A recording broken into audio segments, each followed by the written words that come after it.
வணக்கம் அனைவருக்கும். சோஷியல் மீடியால பிரபலமாக இருக்கக்கூடிய இன்ஃப்ளூயன்சர்ஸ் மத்தியில அதிகமாக பேசப்படும் ஸ்டாக்ஸ் அப்படின்னு பார்த்தா Tata Motors, doctor Reddy's Laboratories, Muthoot Finance, Manappuram Finance, Federal Bank, ITC Limited, IDFC Bank இப்படி நம்ம சொல்லிக்கிட்டே போகலாம்.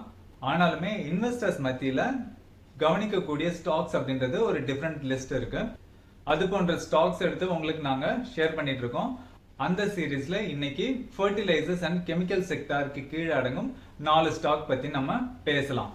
Number 1 Mangalore chemicals, number 2 Sudarshan chemicals, number 3 Deepak fertilisers, number 4 Tanfac industries. Number 1 Mangalore chemicals and fertilisers limited. இது ஒரு பெங்களூர் பேஸ்டு கம்பெனி. இது இன்கார்பரேட் பண்ண வருஷம் 1966.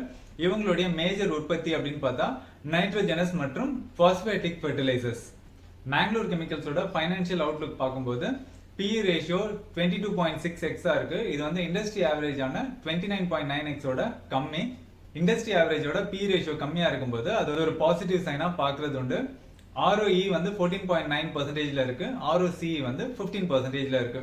10 to 15% ROE, 10 to 15% ROCEன்றது வந்து ஒரு ஆவரேஜ் அண்ட் அக்செப்டபிள் நம்பர்னு சொல்லலாம்.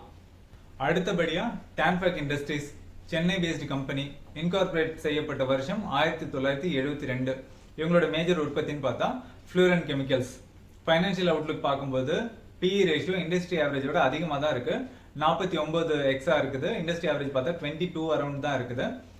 ROE பார்க்கும்போது எக்ஸப்ஷனல் 30% மேல இருக்கு. ROCE 40% மேல இருக்கு. 20% மேலாக ROE and ROCE இருக்கும்போது அது எக்ஸலண்ட் எக்ஸப்ஷனல் கேட்டகரி கீழே நம்ம பார்க்கிறோம். மூன்றாவதாக Deepak fertilizers and petrochemicals corp limited.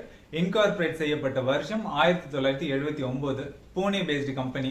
இவங்களுடைய மேஜர் உற்பத்தின்னு பார்த்தா பல்க் கெமிக்கல்ஸ் அண்ட் ஃபர்டிலைசர்ஸ். இதுல ammonia, nitric acid, ammonium nitrate, DAP, MOP, bio fertilizers இதெல்லாம் அடக்கம்.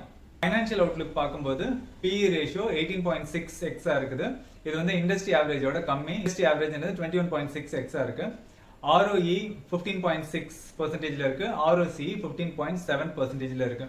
ROE, ROCE ரெண்டுமே slightly better than acceptable and average கேட்டகரின்னு சொல்லலாம். நாலாவதா Sudarshan chemicals industries limited. Incorporate செய்யப்பட்ட வருஷம் 1951. Headquartered in Pune. Major உற்பத்தின்னு பார்த்தா பிக்மெண்ட் மற்றும் டிஸ்பர்ஷன்ஸ். ஃபைனான்சியல் அவுட்லுக் பார்க்கும்போது PE ரேஷியோ 85x இருக்கு. இண்டஸ்ட்ரி ஆவரேஜ்னு பார்க்கும்போது 18x தான் இருக்குது. இது இண்டஸ்ட்ரி ஆவரேஜோட கம்பேர் பண்ணும்போது ரொம்பவே அதிகமா இருக்கு. ROE பார்க்கும்போது 3.07% இருக்கு. ROCE பார்க்கும்போது 6.03% இருக்கு.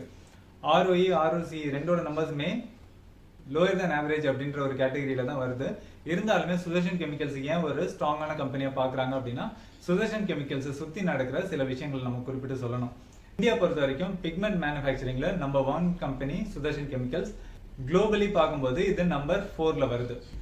அடுத்தபடியா German based Heubach company 2024 bankruptcy file பண்ணாங்க. சுதர்ஷன் கெமிக்கல்ஸ் ஒரு ஸ்ட்ராங் கம்பெனியா பார்க்கப்படுறதுக்கான முக்கியமான இன்னொரு காரணம் பார்த்தா பிக்மெண்ட் செக்டர்ல யூரோப், யூஎஸ்ல பல நிறுவனங்கள் கன்சாலிடேட் ஆகுது, ஷட் டவுன் பண்றாங்க, ப்ரொடக்ஷனை குறைக்கிறாங்க டியூ டு வேரியஸ் ரீசன்ஸ். அந்த சூழ்நிலையிலும் சுதர்ஷன் கெமிக்கல்ஸ் ஒரு ஸ்ட்ராங்கான கம்பெனியா இயங்கிக் கொண்டே இருக்கிறது.